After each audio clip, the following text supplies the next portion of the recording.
کیا کبھی ہم نے اپنے بچوں کے ساتھ، کیا ہم نے کبھی اپنے اسٹاف کے ساتھ، کیا ہم نے کبھی اپنے رفقا کے ساتھ یہ بات کی کہ بھائی کبھی کوئی غلطی ہو گئی ہے تو معاف کر دینا، مجھ سے حق نکلتا ہو تو لے لینا؟ ارے ہمیں تو پتا ہوتا ہے کہ ہم نے کسی کا دل دکھایا ہے، ہم تو جانتے ہوتے ہیں کہ ہم نے کسی کو ڈانٹا ہے، مگر ہمیں لگتا ہے میں سیٹ ہو کر اپنے نوکر سے معافی مانگوں، میں شوہر ہو کر اپنی بیوی سے معافی مانگوں، ایک غریب انسان سے معافی مانگوں۔ آج خدا کے واسطے یہ بدلاؤ لے کر جاؤ، اپنی زندگی میں یہ تبدیلی لے کر جائیے کہ ہم نرم ہو جائیں، ہم معاف کرنے والے ہو جائیں، ہم بدلے کو چھوڑ دیں، اور اگر زندگی میں کسی کا دل دکھایا ہے تو دنیا ہی میں اس کا حق ادا کر دیں، ورنہ قیامت کے دن ادا نہیں کر سکیں گے۔ ایک بار نبی پاک علیہ الصلوۃ والسلام نے صحابہ کرام سے ایک سوال کیا کہ بتاؤ مفلس کون ہے؟ حدیث کا خلاصہ ہے۔ اب میں یہی سوال آپ سے کروں کہ پور کون ہے، مفلس کون ہے؟ آپ بھی یہی جواب دیں گے، جس کے پاس پیسے نہیں وہ مفلس ہے۔ صحابہ نے بھی یہی رپلائی دیا، مگر نبی پاک نے جو اس کی انٹرپریٹیشن کی نا، امیزنگ۔ سنو، آقا فرماتے ہیں مفلس میری امت میں وہ ہے جو قیامت کے دن نماز، روزے اور زکوٰۃ لے کر آیا، اور یوں آیا، یعنی اس حال میں آیا کہ اسے گالی دی، اس پر تہمت لگائی، اس کا مال کھایا، اس کا خون بہایا، اسے مارا، یعنی اتنے سارے ظلم کر کے آیا ہے، لیکن روزے بھی ہیں، نمازیں بھی ہیں، زکوٰۃ بھی ہے، حج بھی ہے۔ اے سنو حاجیوں، اے روزہ داروں، نمازیوں، سنو، اگر دل ٹوٹ رہے ہیں، حق دبایا جا رہا ہے، حق تلفی ہو رہی ہے، لوگ آپ سے پریشان ہیں، آقا فرماتے آئے گا اس حال میں کہ نیکیاں بڑی ہیں مگر لوگوں کا دل بھی دکھایا ہے، مال بھی دبایا ہے، خون بھی بہایا ہے۔ آقا فرماتے وہ لوگ کھڑے ہو جائیں گے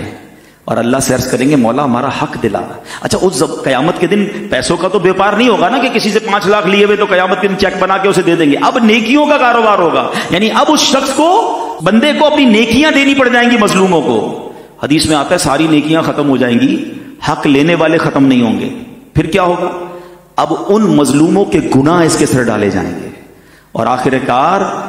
فرمایا کہ اسے آگ میں پھینک دیا جائے گا، بیکاز لوگوں کے دل دکھائے ہوں گے، حق تلفی کی ہوگی۔ تو اے میرے پیارے اسلامی بھائیوں، یقیناً ہمیں نمازی بننا ہے، ہمیں روزے بھی رکھنے ہیں، ہمیں حج بھی کرنے ہیں، زکاتیں بھی دینی بہت ضروری، یہ فرائض ہیں،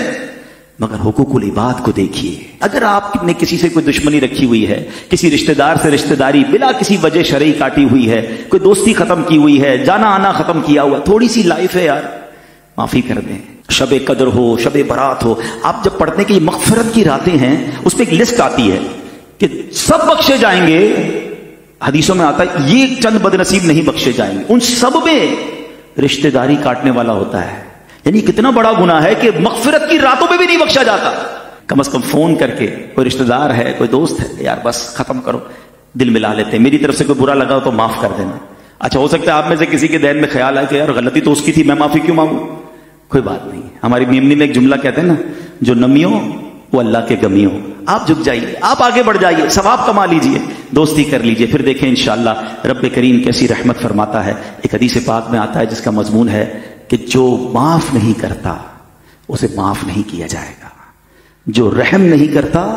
اس پر رحم نہیں کیا جائے گا۔ ہم معاف کریں اس نیت کے ساتھ کہ اللہ میں نے تیرے بندوں کو معاف کر دیا، اے کریم تو سب سے بڑا معاف کرنے والا ہے، آج تو میرے گناہ معاف کر دے، پھر دیکھ